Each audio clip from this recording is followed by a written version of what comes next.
I just keep losing, and losing, and losing, and losing. Is this you? Are you tired of losing? If it is, don't feel too bad. Losing streaks happen to everyone, and they can be hard to break.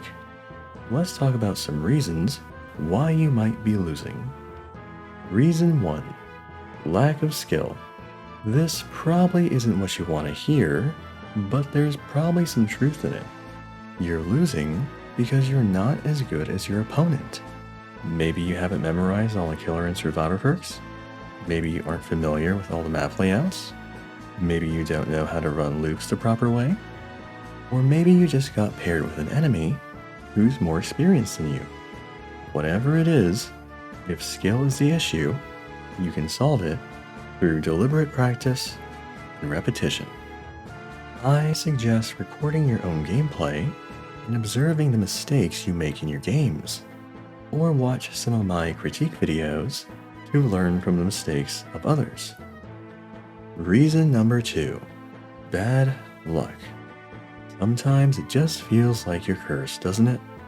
Why does the killer always find me first? Why are the pallets I need always broken? Why can't I ever find the hex totem? Look, these are elements of gameplay that you can't always control, so don't be too hard on yourself if you wind up dying because of them.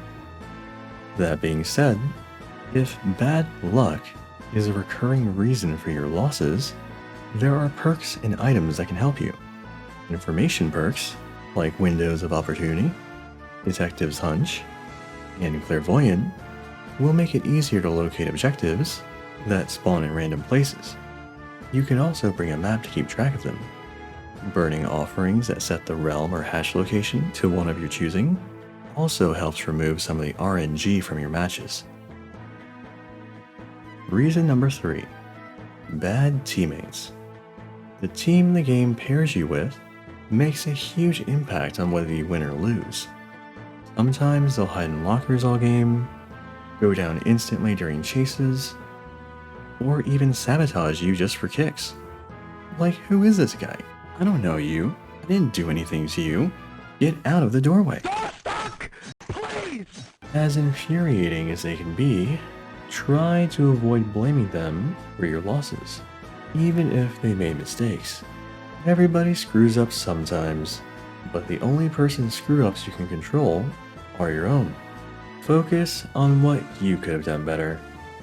But if you still feel like bad teammates are the main reason you're losing, play with friends that you know will have your back. Or if you play solo queue, try to lure the killer into chasing you most of the match.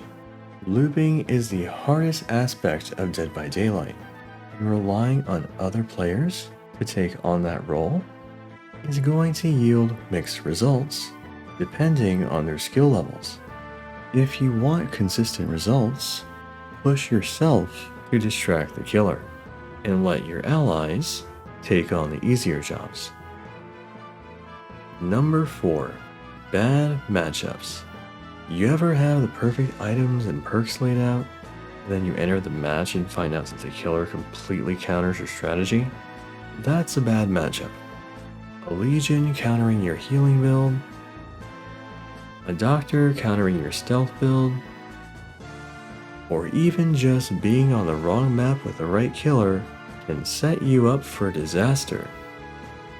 While you can't ever know which killer you're going up against, there are a few things you can do to minimize the impact of a bad matchup. First, don't dedicate all your perks to a single use case.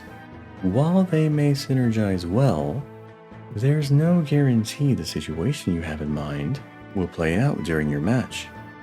Keep your perks varied so that even if a few of them are rendered useless, you'll have the others to rely on. Second, burn an offering that complements your build. Maybe you equip Balanced Landing and need a map with heights you can drop from. Maybe you're playing with team boosting perks like Prove Thyself, so you burn a Shroud of Binding to group everyone together.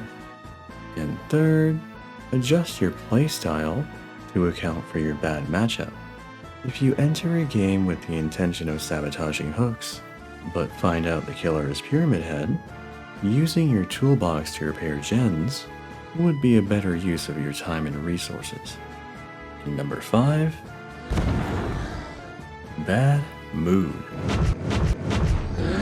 Going on a losing streak can put you in a bad place mentally, my friend. And I mean, I understand. You got camped, tunneled, teabagged, blinded,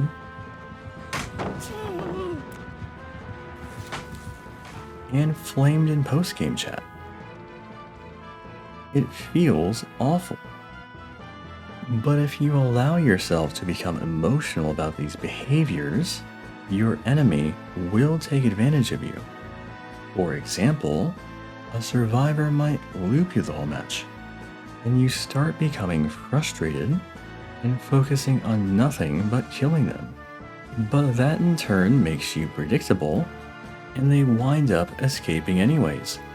It doesn't matter how mad you get. The rules of the game will not change for you just because you're raging in real life. The best thing you can do for yourself after a stressful match is to take a break. Go for a walk, grab some lunch, watch some cat videos. Squish that cat. This will help you reset on a physiological level. Your body needs time to settle down. Stay away from the game for at least 20 minutes. When you come back, you'll be in a better state of mind and improve your odds of breaking your losing streak. So thanks for watching. If you found this video helpful, make sure to subscribe for future content.